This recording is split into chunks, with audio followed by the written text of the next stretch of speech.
नमस्ते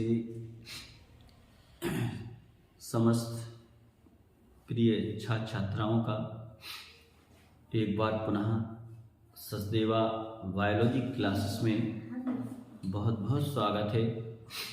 कल हम पढ़ रहे थे पुष्प का नरजन्नांग तथा लघु बीजाणु जनन की क्रिया पढ़ी थी। आज पढ़ेंगे पुष्प का मादा जन्नांग।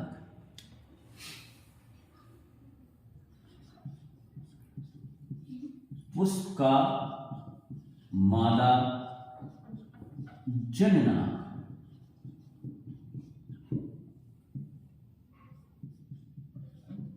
Female reproductive organs of flower.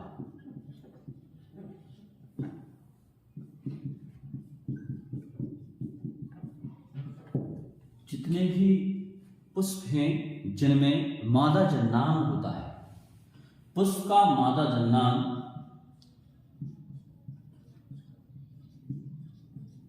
जायांग कहलाता है।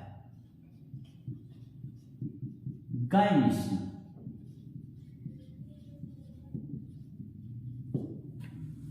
मादा जन्नांग जायांग कहलाता है। जायांग की इकाई, इसकी इकाई को स्त्री केसर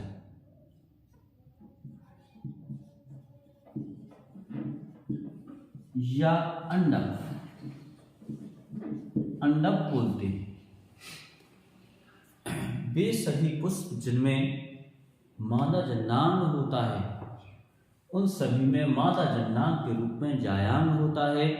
जायांग की इकाई को स्त्री केसर कहते हैं। स्त्री केसर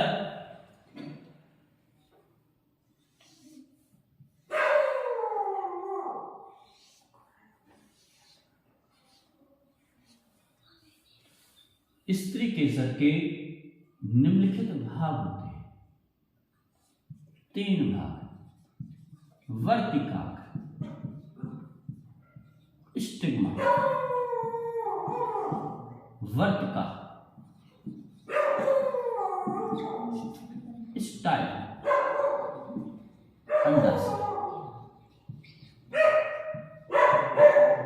अंडाशय ओवरी।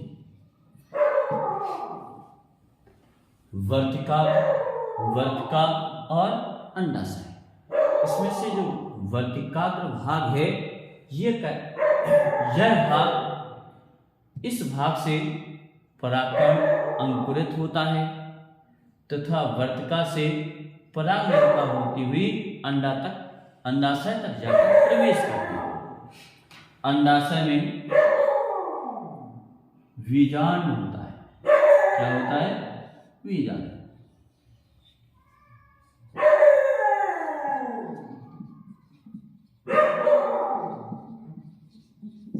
ओव्यूल। बीजांड होता है। बीजांड के अंदर भ्रूणकोश पाया जाता है। लगभग सभी पुष्पीय पौधे जिनमें मादा जन्नांग होता है उनमें मादा जन्नांग के रूप में जायांग पाया जाता है। जायांग की इकाई को स्त्री केसर कहते हैं। स्त्री केसर वर्तिका और अंडाशय भागों से मिलकर बना होता है। इन तीनों भागों में से सबसे महत्वपूर्ण भाग अंडाशय भाग होता है। इसी भाग में बीजांड पाया जाता है। इसी में मादा युग्मक बनता है जो मादा युग्मकोद्भिद का विकास करता है। इसके बाद हम लोग पढ़ेंगे आज जो मुख्य अपना या जो अपनी हेडिंग रखी गई है, गुरु बीजाणु जनन की क्रिया। कौन सी क्रिया? गुरु बीजाणु जनन की क्रिया।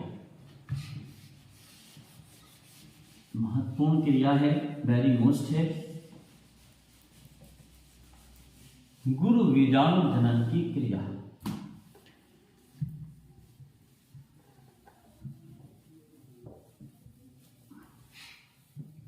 मेगास्पोरोजेनेसिस या दीर्घ बीजाणु जनन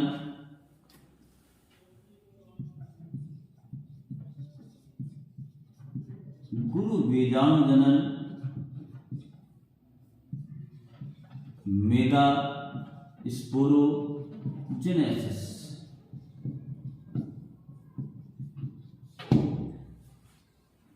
गुरु बीजाणु, सबसे पहले गुरु बीजाणु जनन की परिभाषा है। गुरु बीजाणु मात्र कोशिका,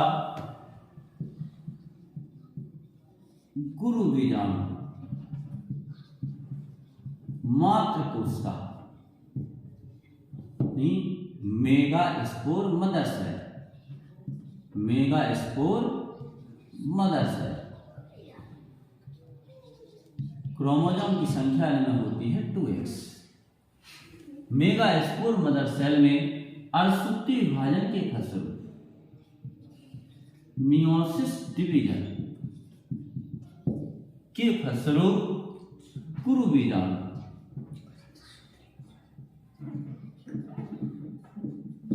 बीजाणुओं के बनने की क्रिया को हम गुरु बीजाणु जनन की क्रिया कहते हैं। गुरु बीजाणु जनन की क्रिया में गुरु बीजाणु मात्र कोशिका में अर्धसूत्रीय विभाजन के फलस्वरूप गुरु बीजाणुओं के बनने की क्रिया को गुरु बीजाणु जनन की क्रिया कहते हैं। चूंकि हम जानते हैं लगभग सभी पुष्पीय पौधों में पुष्प का मादा जन्नांग जो होता है, मादा जन्नांग जायांग कहलाता है। क्या कहलाता है? जायांग कहलाता है। जायांग की इकाई स्त्री केसर कहलाती है। स्त्री केसर का विशिष्ट भाग होता है अंडाशय। क्या भाग होता है? अंडाशय। अंडाशय में बीजांड पाया जाता है। क्या पाया जाता है? बीजांड पाया जाता है। बीजांड के अंदर बीजांड काय भाग होता है। बीजांड के अंदर बीजांड काय भाग होता है। जो बीजांड काय है, उस बीजांड काय में अधोस्तरीय कोशिकाएं होती हैं। कौन सी कोशिकाएं होती हैं? अधोस्तरीय।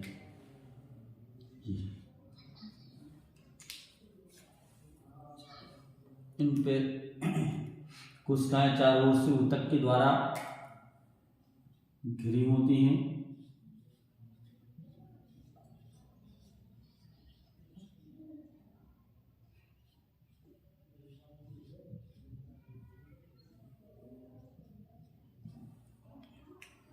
इन कोशिकाओं को कहते हैं अधोस्तरीय कोशिकाएं। अधोस्तरीय कोशिकाएं।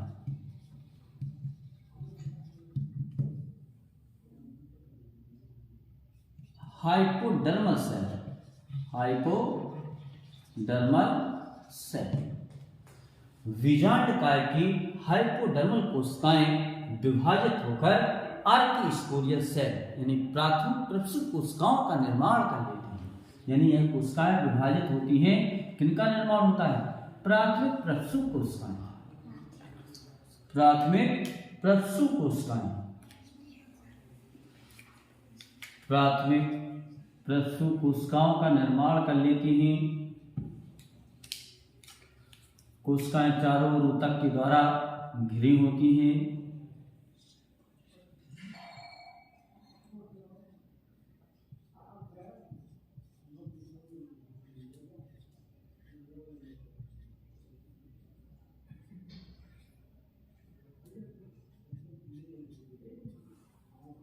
इन्हें बोलते हैं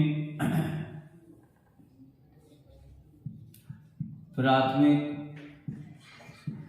प्रसूत कोशिकाएं।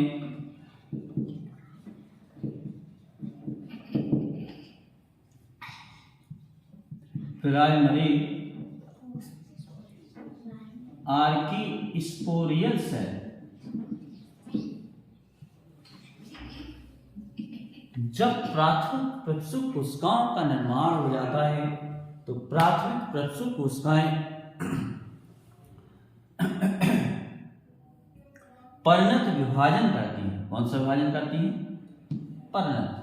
जिससे परिणत विभाजन करके प्राथमिक प्रसूत कोशिकाएं दो प्रकार की कोशिकाओं का निर्माण करती हैं। एक प्राथमिक द्वितीय कोशिकाएं, एक प्राथमिक द्वितीय कोशिकाएं। दूसरी गुरु बीजाणु जनन कोशिकाएं। गुरु बीजाणु जनन कोशिकाएं।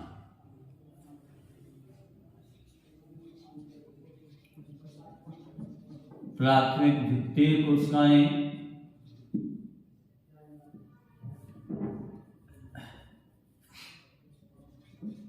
भित्तीय कोशिकाएं, गुरु बीजाणु जनन कोशिकाएं,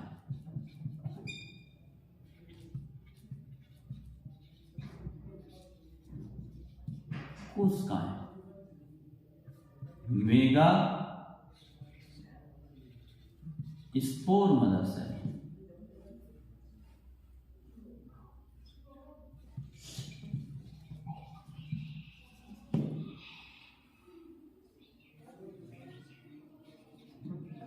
प्राइमरी पैराइटल सेल,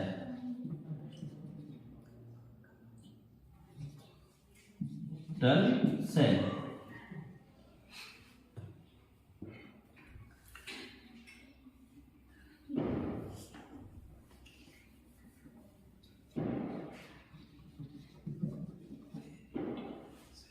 सेल। इनके चारों ओर बना देते हैं ऊतक।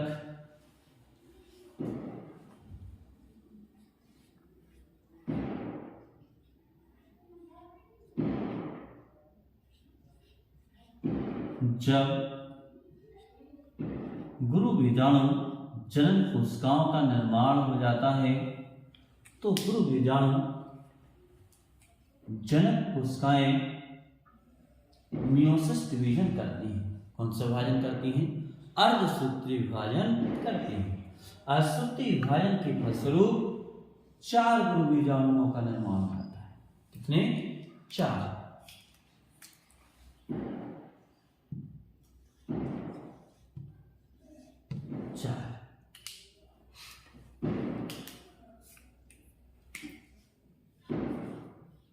चार गुरु बीजाणुओं का निर्माण हो जाता है।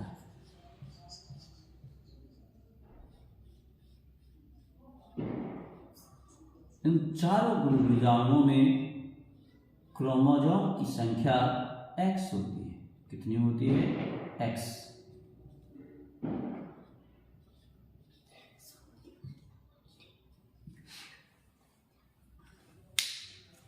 ये बने अपने 4 गुरु बीजाणु। 4 गुरु बीजाणु। 4 मेगा स्पोर, क्रोमोसोम X। इसके बाद इनमें से 3 तो होते हैं निष्क्रिय, यानी 3 होते हैं ये कैसे हो जाते हैं? निष्क्रिय।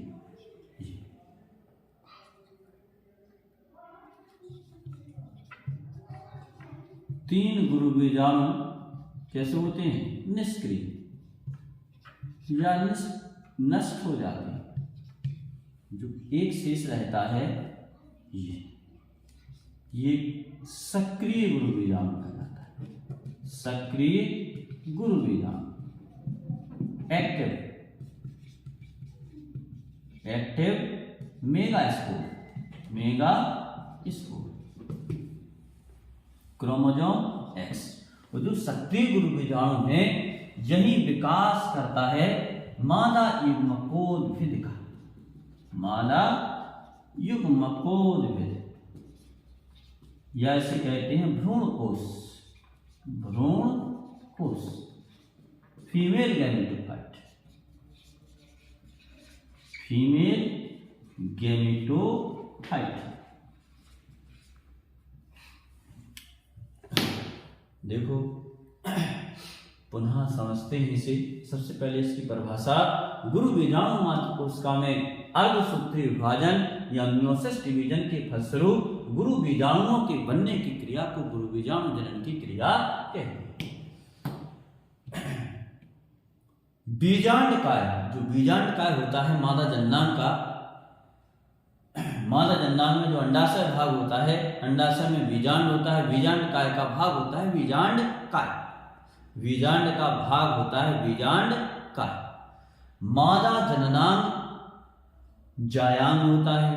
जायांग की इकाई को स्त्री केसर कहते हैं। स्त्री केसर का आधारी भाग फूला होता है, फूला हुआ होता है, जो अंडाशय कहलाता है। क्या कहलाता है? अंडाशय। अंडाशय में बीजांड होता है और बीजांड का जो भाग होता है या बीजांड जो भाग है आपका, ये यहां दिख रहा होगा,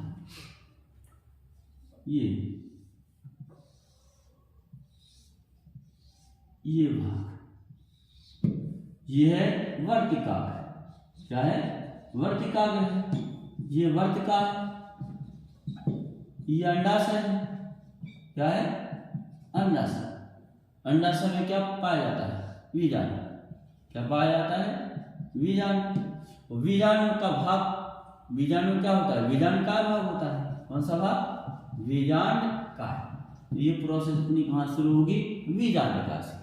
यानी बीजांड काय की अधोस्तरीय कोशिकाएं विभाजित होकर या भिन्नित होकर प्राथमिक प्रसू कोशिकाओं का निर्माण करती हैं।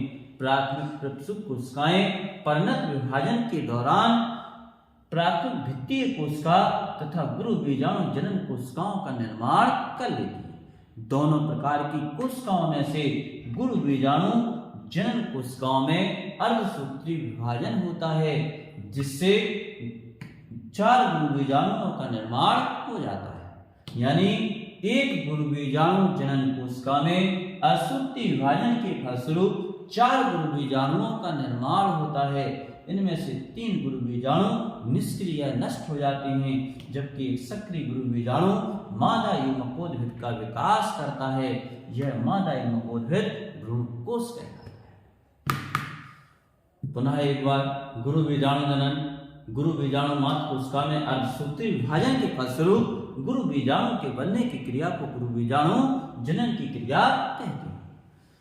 बीजांड काय की अधोस्तरीय कोशिकाएं विभाजित होकर प्राथमिक प्रसू कोशिकाओं का निर्माण करती हैं, या बीजांड काय की अधोस्तरीय कोशिकाएं भिन्नित होकर विभाजित होकर प्राथमिक प्रसू कोशिकाओं का निर्माण करती हैं।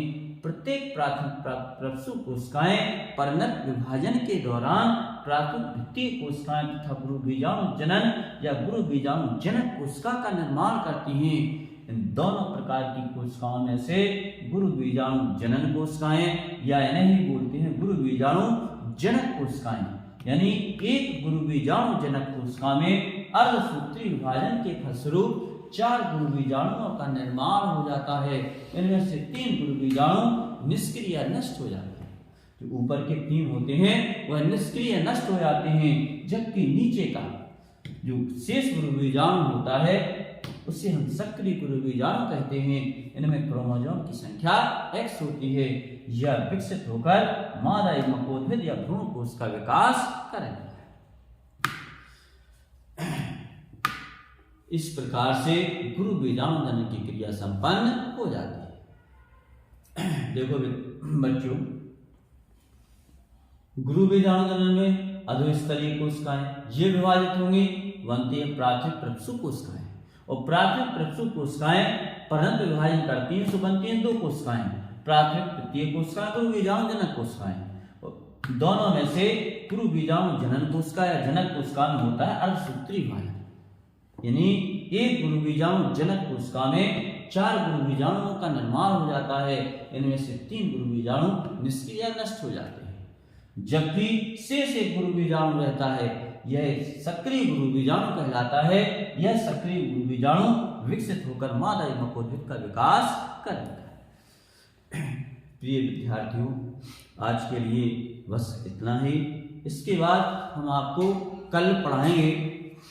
इसके बाद कल आपको पढ़ाएंगे बीजांड की संरचना और मादा युग्मकोद्भिद का विकास। इसी के साथ आप सभी को गुड नाइट। सभी अच्छी तरह से मेहनत से पढ़ें। परीक्षा नज़दीक है और ख़ासतौर से इंटर की परीक्षा कठिन भी होती है और प्रत्येक विषय पढ़ना जरूरी है। बायोलॉजी के साथ साथ फिजिक्स, केमिस्ट्री, अंग्रेजी, हिंदी का भी ध्यान दें। सभी छात्र छात्राओं को पुनः एक बार शुभकामनाएं। Good night.